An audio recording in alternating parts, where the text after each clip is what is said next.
everyone, Loremaster of Sotek here, and this is, I'm going to warn you now, this has a very high likelihood of being a very long video. So I don't know what the final timer is going to end up being, but if you're watching this and you're like, oh my god, it's over an hour, don't be surprised. Get some tea or water, whatever the hell you want to drink, because I want to get all caught up on the old world news so I can get this out of the way and work on some other stuff. Because originally I was going to do one video per, but the first video barely anybody watched it, so I'm just going to do them all at once. So today we're going to go over the movement phase, the shooting phase, and the fighting phase, combat phase. I will say that I've been kind of peeking at these, but let's just dive straight into it. Like, I've been having chats with some of my old friends that used to play fantasy back in the day about how we're feeling about all the rules and stuff. But let's jump into it. So we did the strategy phase last time. And I do want to thank you for all the very awesome and helpful comments. I'm really enjoying reading kind of people's thoughts about it and how they're kind of looking at the old world so far. But let's delve into movement. So we have formations, which they're doing a really interesting set of mixes of various editions. So for formations, they talk about that all units in the game must adopt a formation, which will dictate how they act in battle, including moving and fighting. Most units can only adopt one formation, which is called close order, though some can also choose options such as skirmish or open order, and Bretonnian knights can do the lance formation. So this is awesome. This looks pretty standard 6th edition fantasy as far as the various formations. So lance formation is exactly what it looks like, but that's unique to Bretonnia. And then close order is very, very classic. You know, everyone's just a brick. And then skirmish, the skirmish mode looks to be the 6th edition skirmish mode. I want to say, I think it was in 7th as well, because in 8th edition, they standardized the skirmish so that you had to deploy in ranks. But the difference between skirmish and non-skirmish was that if you were a skirmish unit, you got to have a little 1-inch gap between all of your guys. But they had to be in a formation. Whereas this seems like it's going back to the older editions where when you were in skirmish, you could be in any formation, or you could kind of do little conga lines and stuff like that, which there ended up being a ton of problems because of that system when it came to trying to determine charges. So I'm curious how they're going to address that in the old world, because the problem with the old skirmish system used to be stuff like you'd have an enemy skirmish unit conged out in front of you, and then if you charge them, they were supposed to pull in towards the center of the unit, which meant that you would declare a charge, and then they would slurp up into a box. But because they moved in towards the center, the guy that you charged moved several inches away from you, which could make the charge then impossible. Which was one of those really stupid rules that was it was, the old Warhammer Fantasy had a really big problem with rules as intended versus rules as written, which is kind of the bane of all competitive tabletop games. Is that interpreting what the rules are meant to say, especially because back then Games Workshop did not really do FAQs. And even if they did do them, they did them very infrequently. It's not like nowadays where GW is very consistently putting out FAQs and erratas and stuff like that, and also tweaking the rules to try and make things a little better. They don't always succeed, but at least they're trying. Age of Sigmar, I personally find to be a fairly well-balanced game, even if at the very top, there's still exploits, but they're much fewer, and they tend to only last for a season, if that long. Usually they only last for a couple months. But and I do remember skirmish being a pain in the ass. But let's see what they have here. Close order units are arranged in base-to-base contact facing the same direction in order to fight in ranks. Where possible, there must be the same number of models in each rank, with more models in the rank than the file, which sometimes means leaving spaces in the back rank if necessary. They move and fight as a single entity, walking, wheeling, charging, exposing their flanks and rears. The more full ranks you have, the greater your advantage in combat. When they need to move rapidly, your units can adopt a marching column, reforming into a shape that's deeper than it is wide.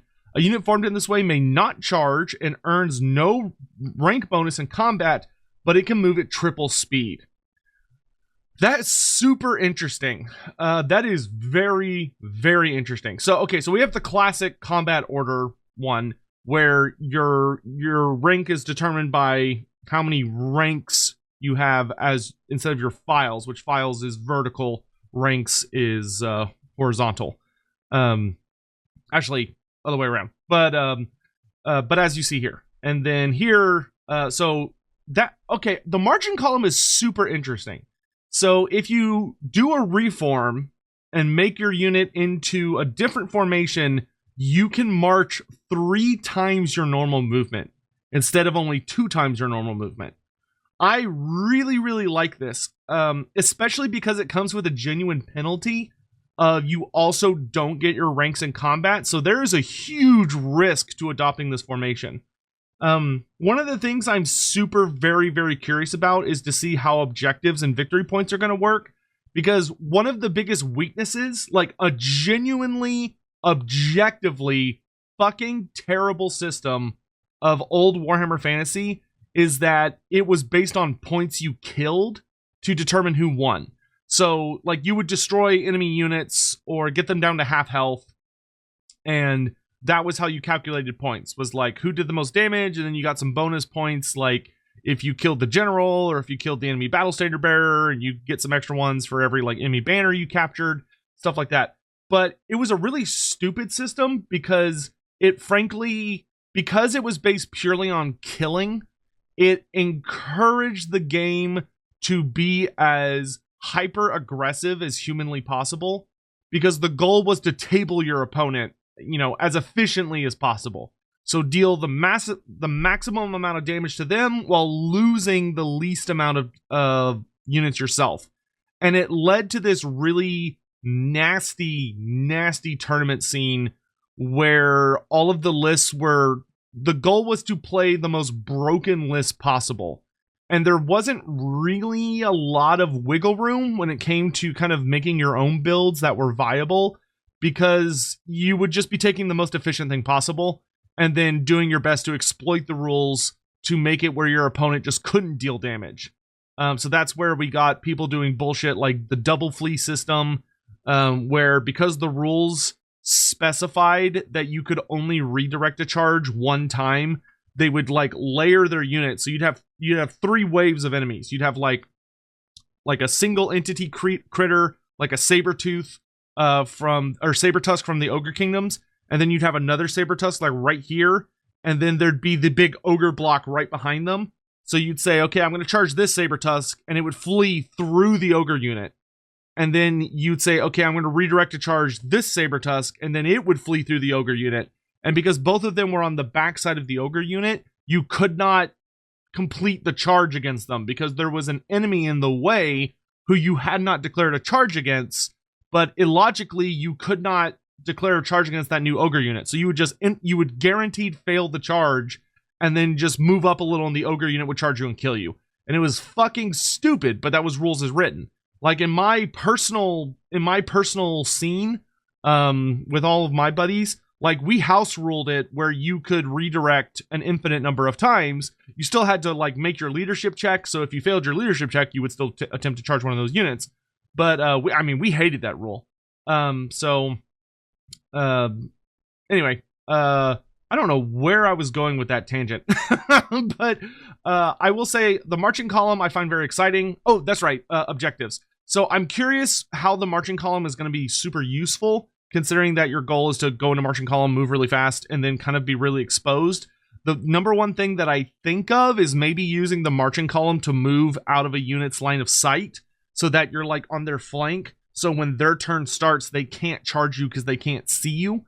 I could see that being really useful, but hopefully this game is going to be a lot like Age of Sigmar and Modern 40K, where it's objective based and it's more about trying to accomplish, like capture specific zones while also trying to accomplish certain kinds of tactics. Because that form of play is so much more exciting and thrilling in my opinion. Units with the Skirmisher special rule do not need to rank up at all. So long as each model is within an inch of at least one of its comrades, they can fan out. They tend to be highly maneuverable, harrying enemy units with missile fire and hit and fade flank charges.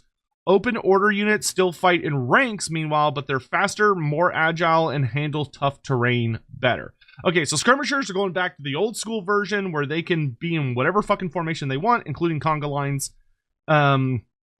Open order units is a new concept, at least to me. So it's a unit that's faster, more agile, and handles tough terrain better. That's interesting. Okay, so that seems to confirm that they're bringing back difficult terrain, which the concept of difficult terrain was there were certain terrain features on the table that when you moved across them, they slowed down your movement. So they'd like reduce your movement by half or reduce your movement by to a quarter of what it normally was. So open order units, I'm guessing, are units that are going to be specialized to move across those kinds of terrain easier. But I'm curious what faster and more agile means. Like, I'm wondering if that's units that can do free reforms. So instead of having to use like a leadership check like you did in Fantasy to reform, if you're able to do it without a leadership check, or if it's like a regular unit has to, if they reform, they can only like reform and then they're done moving, whereas maybe an open order unit can reform and still move. So I'm curious what's going to make them faster and more agile. Movement phase is also split up into 4 parts. So the first part is declare charges, in which the active player nominates every unit they want to charge and their target. Charging is the only way to enter combat, and there are a couple caveats. The target must be visible to you and at least partially in your front rank, and your unit cannot be fleeing, having rallied this turn, or already engaged in combat. You may, however, pre-measure. Okay, so that's good. So it's not like 6th edition, in that 6th edition was you could not measure, but your charge was exactly double your movement, which I'm glad they're not bringing that back. I didn't think that system was very new player friendly. And also, a lot of the way boards are designed, it's too easy, in my opinion, to kind of like use little markers around you to cheat functionally and kind of like figure out how far away something is. But what's interesting here is they do talk about visibility. I am very curious how visibility is going to work in Warhammer Fantasy. Old Fantasy had 2 different forms of line of sight, where if you go back to 6th edition, and I want to say 7th edition as well, line of sight was purely determined by the front arc of your base. So you would draw a 90-degree wedge from the 2 front corners of your base, and everything within that wedge, you could see it, as long as there wasn't something in the way, and with like various exceptions. So like if there was like a piece of terrain, the terrain might have a rule that says it could block line of sight to regular units, or if there was an enemy unit and then a unit behind it, you could only see the unit in the front, or if there was a creature that had the large target rule, you could see it no matter what, stuff like that. But in 8th edition, they used true line of sight. So 8th edition had the concept that if your model could see it, then you could see it, which led to really annoying circumstances where you'd kind of be able to see things that you probably shouldn't be able to, because you'd kind of like look down from your model's perspective. I personally hate true line of sight. I think it's a terrible system. I think having a much more simplified thing of like, as long as like the center, as long as you can draw like a straight line from like your base to their base, without crossing like a piece of terrain or an enemy model or something, then you can see them. But I'm curious how they're gonna do that. They do have a couple of fine rules for Age of Sigmar that they use for line of sight, but Age of Sigmar also has like 360 line of sight, not directional. So I'm thinking they're gonna go back to the older system where you could just see everything in your front wedge unless there's something in the way. But I will be curious to see. After all this, the inactive player declares charge reactions. Most units may hold to receive the charge, stand and shoot if they have missile weapons, and if they're further away than the charger's movement characteristic. Oh, okay, so you can stand and shoot if you're further away than their move, or they can flee by immediately pivoting 180 degrees and trying to escape. If you're caught, however, you'll be run down and destroyed. Beyond that, some especially alert units may countercharge. Countercharging sounds like it's going to be a borderline toxic feature. I'm really curious how that's going to work. As far as like, oh, I declared a charge and they countercharge. Like, is it going to be the countercharge unit then gets to do an immediate charge, and if they make it to you first, you didn't get the charge? or is it that both units would count as charging? I'm very curious to see how that's going to work, but I do like that they're introducing a countercharge system because that has the chance to make certain stats matter a lot more. But because if countercharging is based on like your initiative, that could be really cool and exciting because it would make initiative matter a lot more. But it could also be just a leadership thing. I also really like that they're bringing back the idea that stand and shoot has a minimum distance, so you cannot stand and shoot if the enemy is within their movement characteristic of you. I like that a lot. That makes cavalry significantly better at dealing with shooting units than infantry, which innately makes sense and is also really, really awesome. And it makes your movement characteristic matter a ton. The second step is to actually make your charge move. To establish the range of their charge, a unit rolls 2 dice. Pick the highest of the 2 and add it to your movement characteristic.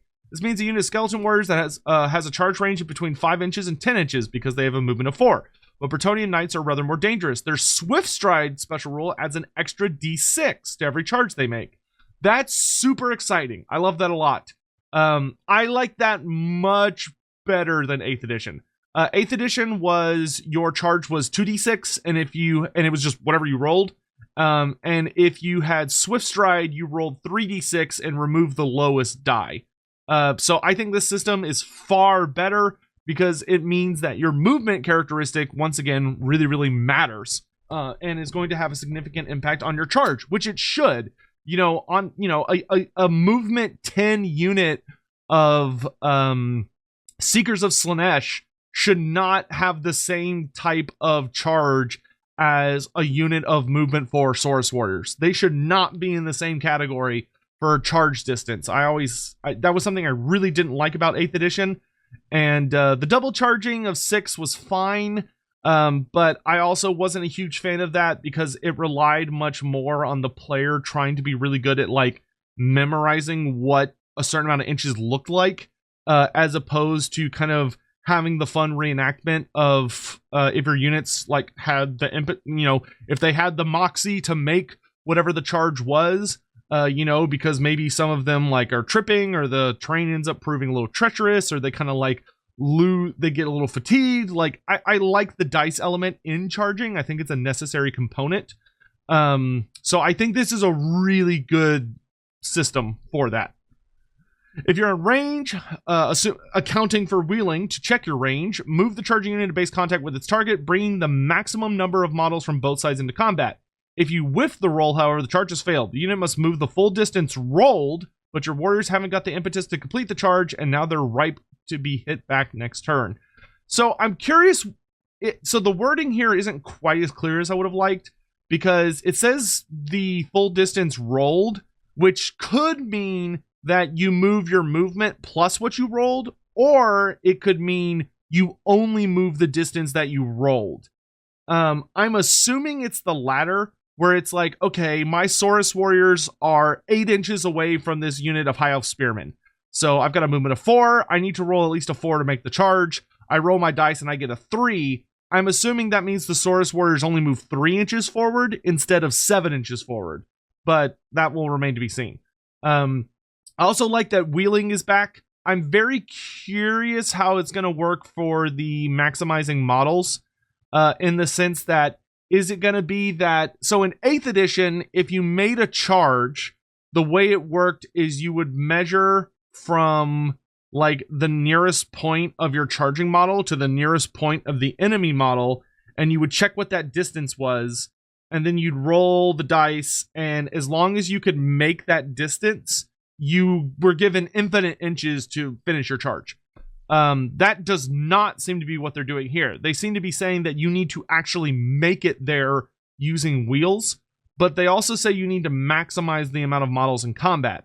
So what I'm really curious about is if I make a charge, right? And like, let's say my unit is facing like this, and the enemy unit's facing like this, and I have enough inches to get to them, but only if I like tap them here, like right on the edge of their base. But I would not be able to make it if I wheeled to maximize frontage and moved straight at them. So if this charge was impossible, but this charge was possible, would I be given infinite distance to make the wheel and then move?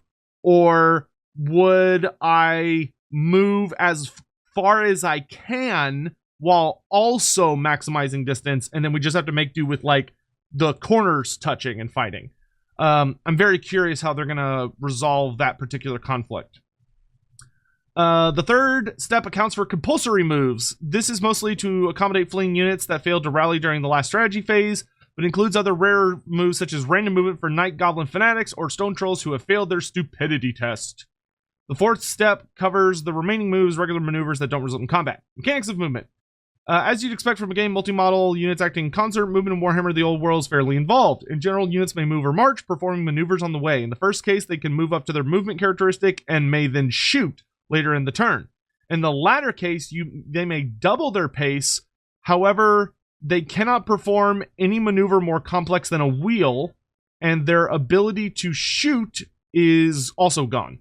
So, okay, so if you march, the only thing you're allowed to do is wheel, and you cannot shoot. I'm presuming fast cavalry will probably have an exception, because in old tabletop, it was the same, except for if you were fast cavalry, you could reform for free and still march and shoot, like, easily.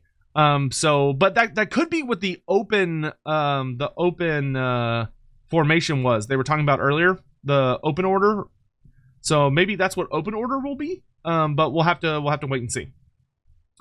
While moving, a unit may wheel, in which case the unit pivots from one of its front corners of. Oh man, I'm gonna have to get like a wheel. Oh, I forget what they were called, but we used to have these little wheel measure things that had a sharp edge on it, a 90-degree edge, so you could stick it on your model, and then you could put them on top of it, and it would show you how far you were wheeling. I'm gonna get to dig. I don't think I still have mine anymore. I'm gonna have to buy a new one. Let's see. You may also turn all units models through 90 or 180 degrees, spending a quarter of your movement for every 90 degrees you turn. Cool.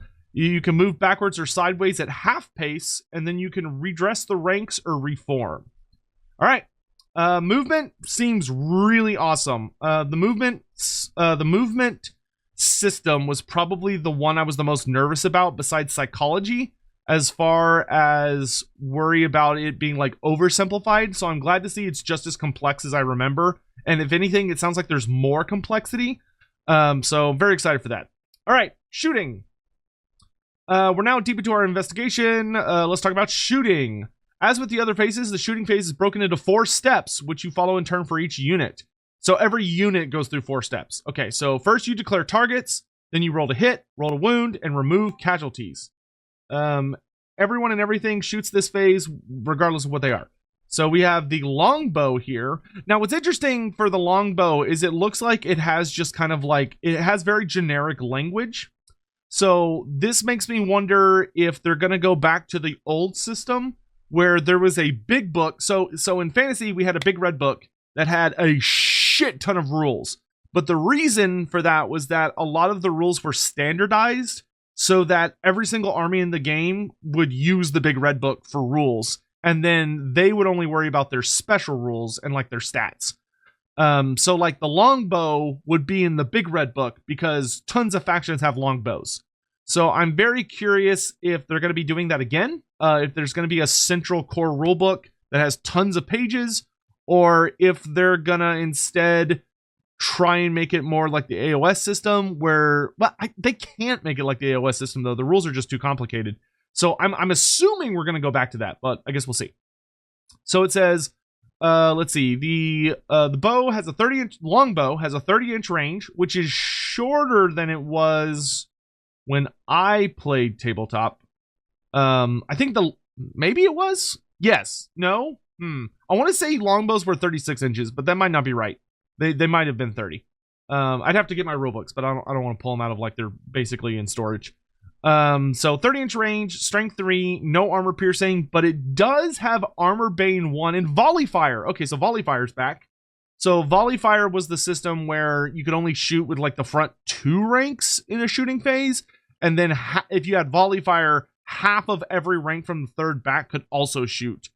Whereas if you didn't have volley fire, only the front 2 ranks could shoot, which encouraged your shooting units to either be quite small or to be like super wide. I wonder what armor bane is. So armor piercing is presumably that it reduces your armor by 1, but what is armor bane?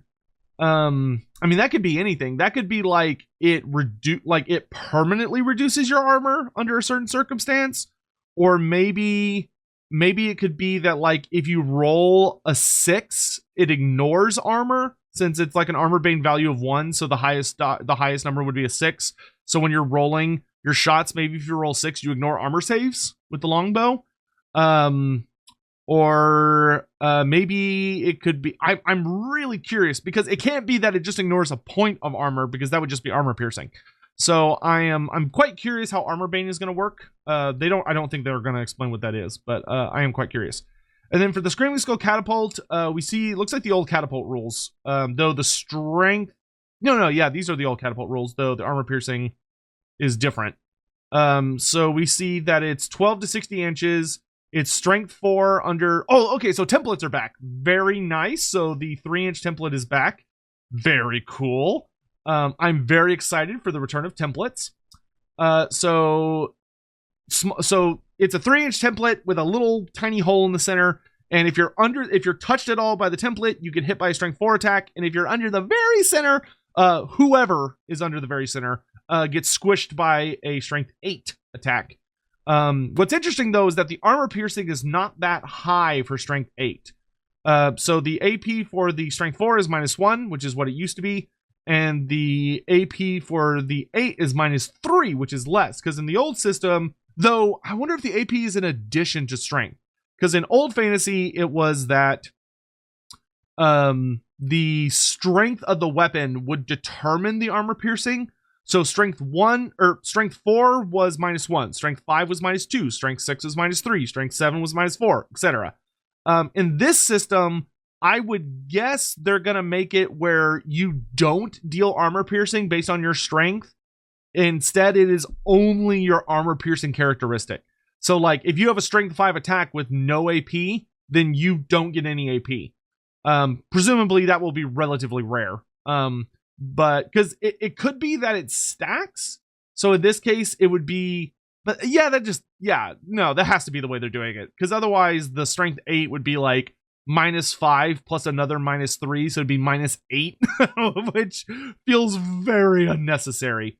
Whereas -3 feels quite reasonable, especially if they're going to cap the armor saves at like +2.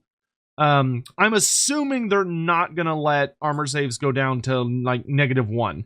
Because I remember in 7th edition, I don't remember if it was in 8th, but in 7th edition, you could absolutely get down to a -1 armor save, which was fucking ridiculous because that meant it took at least like a strength.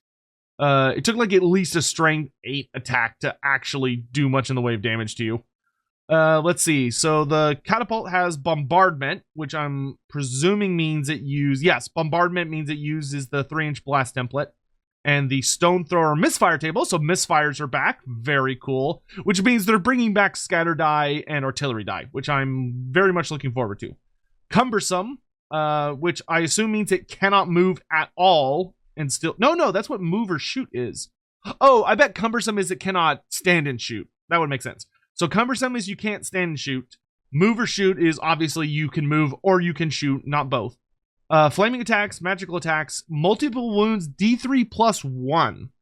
Okay, so that's interesting. D3 plus 1 multi wounds. I'm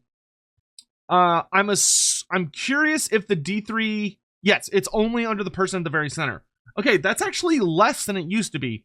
Catapults used to be if you were under the center, it was D6 if I recall correctly. But now it's D3 plus 1. I hope that's what cannons are as well. To be honest. I was not a fan of the D6 system. I would much prefer like a D3 plus 1 system. That way you're guaranteed to get at least a good chunk of damage, but you're not going to be like obliterating entire monsters in a single shot. I fucking hated cannons. I'm also really curious what the new cannon rules are going to be. Cannons were fucking toxic in most editions of Warhammer Fantasy because they were laser guided and they just couldn't miss, which I fucking hated. So I'm really, really hopeful that they've found a way to make cannons more balanced. And then Screaming Skulls, which Screaming Skulls, if it's like old fantasy, then that's going to be a rule where it reduces your leadership by 1 and causes a panic check. Okay, so first a unit must declare its target. A unit can only shoot if it has a ranged weapon, has not charged or marched, and is not fleeing or in combat. To shoot, a model must have line of sight, and you cannot split fire. So that's interesting. Not being able to split fire. Okay, that's an interesting change. Models can almost always shoot only once, though there are exceptions, no matter how many attacks they have on their profile. And unless they have the volley fire, only the front rank may fire. Ooh, okay, so it's not, you don't get supporting ranks, it's just the front rank. So if you have a unit of 10 archers, unless you have them on a hill, you're gonna want 10 archers wide. That's really interesting. Though that makes me think that volley fire is probably gonna be like everybody in the next rank can shoot, but maybe not. We'll have to see. They don't say what it actually does. Once a target has been chosen, it's time to roll. Here's the big news. Old style ballistic skill, or BS as it is on the profile, is back and goes from 1 to 10. The higher your ballistic skill, the easier it is to bullseye your target. Once you have a ballistic skill 6 or more, you start rerolls. Oh, that's so cool. That is so cool. To determine whether a model hits a target, make a to hit roll, D6 for everyone. So if you have a ballistic skill 1, you need 6. And then you go 5, 4, 3, 2. If you have a ballistic skill of 6 or higher, you gain a reroll if you fail to hit while shooting. The second roll usually has a lower chance of hitting. On the table below, the first target is for the first roll, and the second target is reroll. So if you have a ballistic skill 6, you need 2s, and if you roll a 1, you get to reroll to a 6, or needing a 6, all the way up to 10. That is fucking awesome. That is very, very cool. Especially because, so in old fantasy, having a ballistic skill of like 6 or above was, or above a 6 was pretty much fucking pointless, because it, like, you couldn't get any better at shooting. Like, yeah, you were mitigating minuses, but like the concept of anyone having a ballistic skill of 10, completely useless, because it was like, okay, I need like -2s or whatever to hit. So I mean, so what? It used to be that a ballistic skill of 5, or no, ballistic skill of 3, you were hitting on 4s. So ballistic skill of 5, you were hitting on 2s. So a ballistic skill of 10 was 1, 2, 3, 4, 5. So you had a -3, which meant you had to be at like long range, multi-shooting at a skirmish unit in hard cover to need 2s. Like, just ridiculous bullshit like that. The fact that you gain a reroll now, that's gonna make super high ballistic skill infinitely more valuable as a skill. So that's actually gonna make elven shooting in particular a lot scarier, because in my opinion, that was one of the things that elves really sucked about, was that elves on average had really high ballistic skill, but it just didn't matter. Like, it just wasn't a useful skill to have that high. So I am curious, though, if this means the average ballistic skill might go up a little bit. Because it used to be that, like, it was pretty rare to see anything above a 3 or a 4. But now it's like, oh, having a 10 is actually, like, super valuable. All right, that's great. Excellent change. Excellent change to make shooting much more fun and dynamic. Of course, it's not always as easy as that. There are various negative modifiers to your shooting. It's -1 if you've moved at all. It's -1 if you're at long range, -1 if you're receiving a charge, or if the target has partial cover. On top of that, nat 1s always miss, of course. Let's see. And then, oh, the to wound chart is back. I love charts. I love charts. Let's see how different it is. So, okay, you can go up to 6+. Okay, so you can go up to 6s. And there's impossible to wounds. Oh, okay, so they're bringing back impossible damage. Very nice. In 8th edition, they got rid of this. It was like you always needed 6s. So is it the old system where it's just like a difference of 2 and that's it? So if it's matched, it's a 4-up. If it's 1 higher, it's a 5-up. Everything else is a 6. Yep. And if it's 2 less, it's a 2-up. Okay, so to wound is very simple. Super simple. The only thing you have to like keep in mind is if it's like impossible. But other than that, it's like the easiest fucking thing in the world. Okay, good. So if your strength is 1 higher than their toughness, then you need 3s. If it's the same, you need 4s. If your strength is 1 lower, you need 5s, and you just modify it by 1. Cool, great, awesome. Wouldn't be Warhammer without a saving throw, which your opponent will make during this step. It's a familiar process. Compare the armor penetration of the weapon with the armor value of the model it's hitting. Light armor gives you a 6-up save, and heavy armor is a 5-up save. This can be further boosted with a shield, a barded mount, and certain spells and magical items. There is a small difference, however, as models can also have a ward save. This cannot be modified by armor piercing and is rolled as a separate save made after the armor has failed. Okay, that isn't actually different. That sounds the exact same as it used to be, at least in all the editions that I played. So, cool, ward saves are back, nice. The final step is to remove casualties and take panic checks. Okay, so panic is back, excellent. I'm curious what other psychologies are returning, but panic is back. Very cool. So this is super simple. Remove one model for every wound caused unless they have more than one wound, etc., etc. You take a panic test if you kill more than a quarter of the models in the unit. Awesome. I am glad panic has returned. I love psychology rules. Genuinely love them a lot. There are plenty of weird and wonderful shooting units. The old world and a plethora of special rules go with it. Big beasties can have breath weapons. Some skirmish cavalry can fire and flee, while dwarf and iron brakes have cinder blast bombs that have quick shot. Wouldn't you like to know? Well, quick shot is probably that you don't take a penalty shooting at charging units. So most units take a -1 when they're being charged and they decide to stand shoot. Quick shot, you don't. Would make sense. Breath weapons are probably going to be the old good breath templates. Though I'm curious if breath weapons are still going to be once per game, or if you're going to be able to use them more often than that. It'd be cool if they were once per game, but maybe there was like a dice roll you could do to like try and do more. Skirmish cavalry have fire and flee rather than what they used to have. So I'm wondering if fire and flee means that you could just take a flee action and then shoot. In the old system, it was just that they would flee and automatically rally. I'm pretty sure they could still shoot, but I'm not 100% sure. That's cool.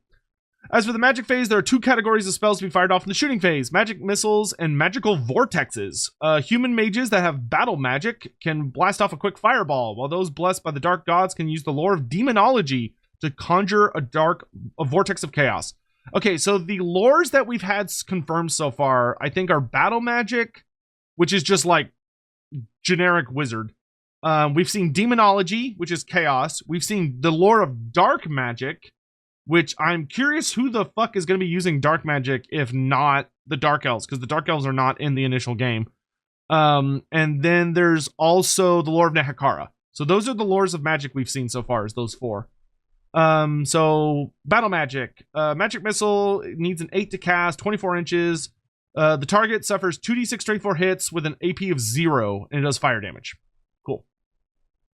Vortex of Chaos. Costs an 8 to cast. It's a 15-inch range. Remains in play. Okay, so remains in play is returned, and it's a 3-inch blast template. Cool. So blast templates are back for remains in play vortex spells. Place the template so that the central hole is within 15 inches of the caster. Whilst this is in play, it counts as dangerous terrain. The template moves d6 inches in a random direction during every start of turn subphase. So both players start of turn subphase. Which is interesting. So, they're going to move pretty aggressively. Any unit, friend or foe, the moving template touches or moves over suffers d6 plus 1 strength 3 hits, each with an AP of 0. Okay, very cool. All right. And then we're going to head into the final article, which is combat. So oh man, classic art. I have a poster of this somewhere. Okay. Let's see. You may not be surprised by this point to discover the 4th and final phase of the game round is divided into 4 subphases.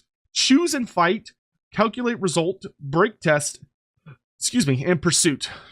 As with the shooting phase, these steps are followed in order for each separate combat. It's too complicated to summarize in full here, but this article should give you a flavor of how it's too complicated. Begin the phase by choosing the combat which you want to start with. Cool. In general, fighting happens in ranks, and only the first rank of an engaged unit can fight. However, units with a fighter widening rank than its opponent can still attack with every model in that rank. Okay, that's really cool. So even though you need to maximize frontage, it doesn't actually matter because your models are assumed to just wrap around. I really, really like that. That makes me wonder a little bit about the maximizing frontage thing. But it makes it where it's not as annoying to figure out who's in base contact. So that's cool. I like that. There are plenty of wrinkles to this. Some models can make supporting attacks from a deeper rank. Multiple units can be engaged in the same combat, and any model that is able to fight without being in base contact can only make one attack this turn. Okay, cool. So if you have like spears with a longer range, but they have 2 attacks each, the front rank would get to have 2 attacks each, but the second rank would only get 1 attack each because they're supporting. Very cool. Okay. Once you've worked out who can fight, it's time to determine initiative for each model to see who strikes first. The model with the highest initiative statistic strikes first, and so on down the order, with a bonus for charging. Oh, yes! They're making initiative matter. Thank you, God. Oh, my God. One of the worst rules, I think, in tabletop was initiative did not fucking matter the vast majority of the time. Because the way the rule worked was that if you declared a charge and you made the charge, you got to go first, no matter what. Unless your opponent like had always strike first or some shenanigan. And it sucked. I did not like that rule because it just made it where low initiative just wasn't a problem the vast majority of the time. Because most of the time, if you got charged, you were going to be taking a pretty nasty beating. It wasn't super always common for a combat to last more than a round in a lot of circumstances. So I really like this change. But the fact that you get a bonus for charging and you get a bigger bonus if you're hitting them in the flank or rear, I love that. That means you're getting pluses and minuses to your initiative, so it matters, which is so cool. So there could be a situation in which a lumbering foe like a stone troll may find itself striking second on the charge against the preternatural senses of a Swordmaster of Hoeth, which is initiative 6. So I'm guessing that a charge is probably like a +1. And then if you charge in the flank or rear, maybe that's like a +2, though it could be like +2, +3 or something. But, and then I'm wondering if certain weapons will have negatives. So like it used to be that having a great weapon like a Swordmaster of Hoeth does would slow you down. It would give you always strike last. But because they were elves, they always had always strike first, so those canceled out. But I'm curious if what it will be now is like, okay, you have a great weapon, that's going to be -1 to your initiative. And then, okay, the troll charged, so he gets +1. That's still 2 versus 5, so the Swordmasters go first. But it's like, oh, but if the troll charged in the rear, and he gets like +3, and it goes up to 4, and the Swordmaster is like -1 for a great weapon, which goes down to 5, you know, he'd still go first, but maybe there could be like further modifiers that affect it. Weapon skill and rolling to hit. Go! Weapon skills back. Very cool. Weapon skills back. Age of Sigmar, very fast system. I appreciate it, but I do like my complicated charts. I love my charts. So weapon skill is returned. Higher weapon skill is the better chance you have to hit, and the worse chance they have to hit you. Which is cool, because it makes more elite units feel more elite, because they're good at like preventing people from smacking them. All right, so let's see how this works. So it used to be...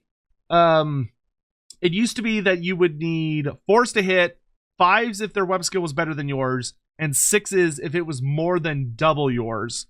And then if their weapon skill was lower than yours, you needed 3s.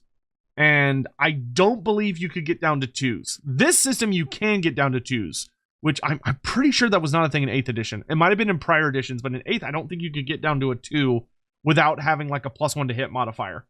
So here, if you're equal, it's 4s. Oh, wow, you get to 2s really fast.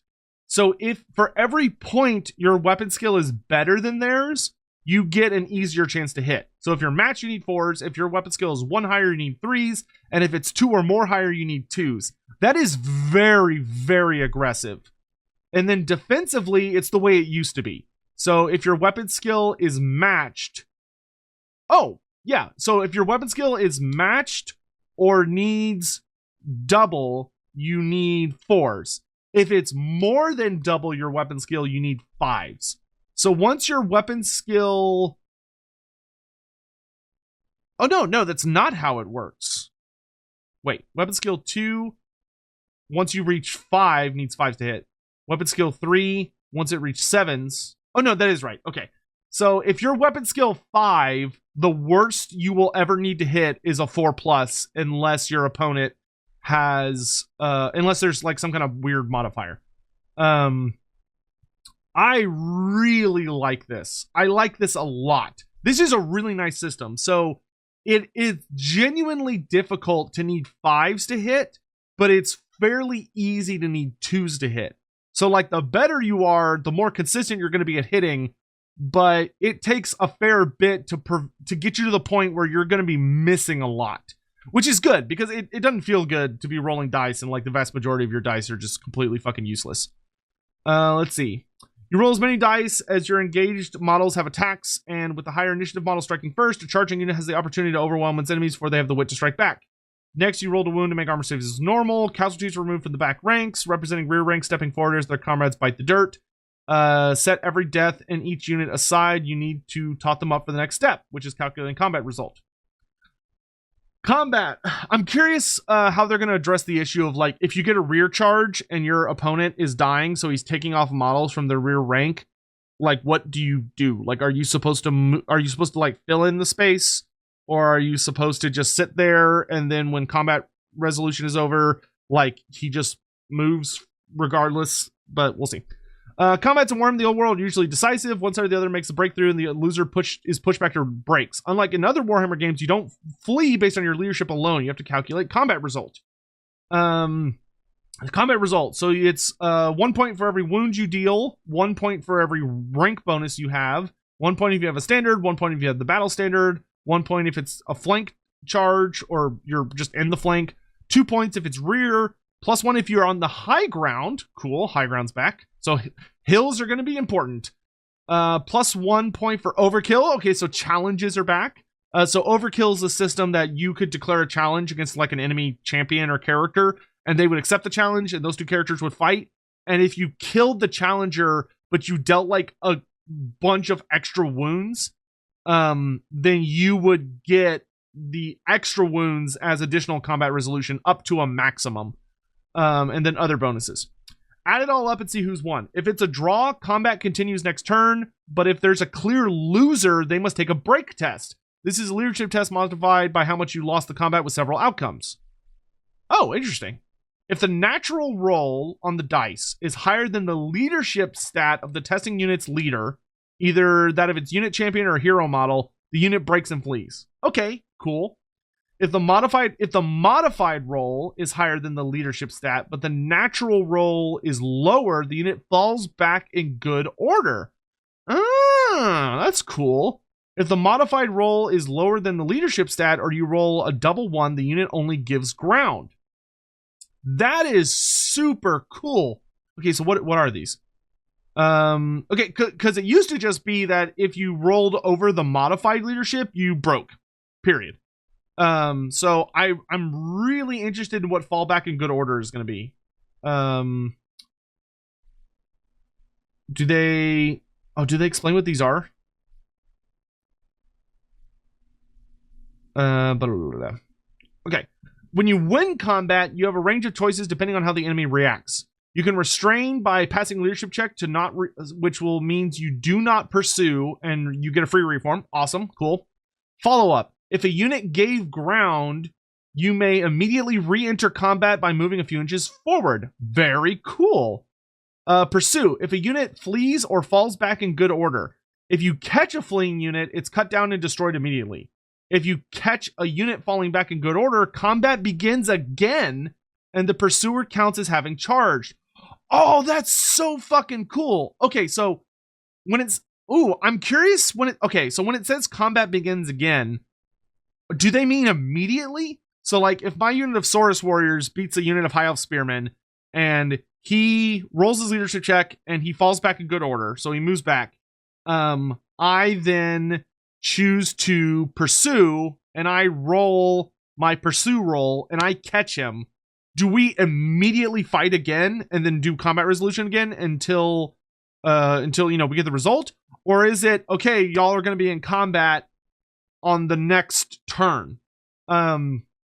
Because I would assume it would be immediate, because if it's they fall back and you pursue and catch them and count as charging, that's not the problem with that is then it's their turn, so they could like countercharge by hitting you in the flank or something, which would definitely be a big negative because it could like potentially hold you in place. Granted, you could just not pursue, but I am very very curious. It's a big difference if it's immediate or if it's like the next time the combat phase comes around, but we'll have to see. Overrun. If you completely kill the entire target, you may make a full move directly forward. Whew. If you end up in another combat, that counts as a fresh charge, so you get to immediately do combat. Fuck yeah. Awesome. There's plenty more to the combat phase. Wizards can use assailment spells, for instance, while units fighting from behind a barricade or wall get extra protection. Very cool. The Hammer Hand spell, an assailment spell, goes off on a 7. Pick a unit the caster is in combat with. That unit suffers 2d3 strength 4 hits with AP -2. Interesting. Okay, cool. And then Soul Eater for the lore of dark magic. Casting value of a 7. A single enemy model the caster is engaged with suffers a single strength 3 hit that deals 3 multi-wounds with no armor save allowed. However, they get ward and regeneration saves. Okay, so regeneration saves are confirmed to be back. I am very curious if they're going to go with the 8th edition of Ward and Regen or the prior, or the 7th and 6th edition. Because in 7th edition, you could take a Ward save and a Regen save. So, like, if you were dealing with, like, Plague Bearers of Nurgle and you dealt a wound to a Plague Bearer, he would get a 4-up Regen save and a 5-up Ward save, which was fucking ridiculous. Whereas in 8th edition, you could do one or the other. So if you had a Regen save and you had a Ward save, you only got one of them. So if you had a 5-up Ward save and a 4-up Regen save, you would take your 4-up Regen save, unless you got hit by like a flaming attack, and then you would take your 5-up Ward save. So very interesting. I will say, I am really, really digging these rules. I like these rules a lot so far. I like that the combat system is actually more complex than it was in Fantasy, where it's not just, oh, I win combat, you take a leadership tech, you failed, you break, you run, I chase, and that's it. I am really, really excited by this, like, oh, we got pushed back a little bit. Oh, you know what I'm thinking? Well, I feel like the follow-up would be, okay, you re-enter combat, but maybe, like, so if you're following up, you re-enter combat. I'm wondering if the wording, I'm curious if that's fight another combat immediately, or you're simply in combat during the next combat phase. Because Pursue says combat begins again, which to me says, like, okay, you fight immediately with the pursuer counting as charged. Whereas follow up is like, oh, you re-enter combat, which seems to almost imply like you count as being in combat with each other and you have to wait until the next combat phase. So like a follow up is good, but a pursue is like fucking amazing. Very, very curious what like the nitty gritty aspects of these rules are going to be. But I am very, very fucking excited for this rule set. It's looking really good to me so far. It has like a lot of my favorite hits from playing Warhammer Fantasy, while also introducing a lot of really cool and innovative new stuff on top of it. It feels like they're really pulling out a lot of really kick-ass rules from some of the other side systems like Warmaster and stuff to augment the old fantasy rules. But this really, so far, this feels like they are bringing out the absolute best and brightest of the various editions of Warhammer Fantasy. And I am extremely fucking excited. I love the charge rules. I love the shooting rules. I love the combat rules. I love all the different kinds of formations for movement. The strategy phase is really cool because like it gives characters so many more ways to be like good commanders without just being like beat sticks. So next week on Monday, we're going to get fear, terror, hatred, and all that good stuff. So it's going to be morale and psychology. Very, very, very excited for morale and psychology. And then I'm kind of hoping the week after that, they're going to do like special rules. So maybe like monsters or like special types of units. Though they could easily break those down into all their own individual categories depending on how complicated they make them. But yeah, super fucking excited. I'm really liking what I'm seeing so far. I'm getting more and more hype for Warhammer Fantasy. The only thing that hurts me about it is that none of the factions that are like my absolute, like, you know, I would love to play Lizardmen, but they're just not in it at the start, and I really like to play factions that are part of the narrative, so I'm gonna kind of have to think really long and hard about who I want to play. Like, part of me is kind of liking the new Tomb Kings, but I'm also really curious to see what they're going to do with the Beastmen and stuff like that, but we'll have to see. In any event, that's going to be it for today's video. I hope you all enjoyed it, and it was informative and interesting. Let me know how y'all are feeling about the rule set so far. We've got a lot to kind of chew on, and I'm getting really excited. I cannot wait for 2024. I think it's going to be a really exciting year for Warhammer Fantasy hobbyists, and I'm feeling really good about this game. I'm feeling really good about it. So I'll see you guys next time. Please take care, and toodles.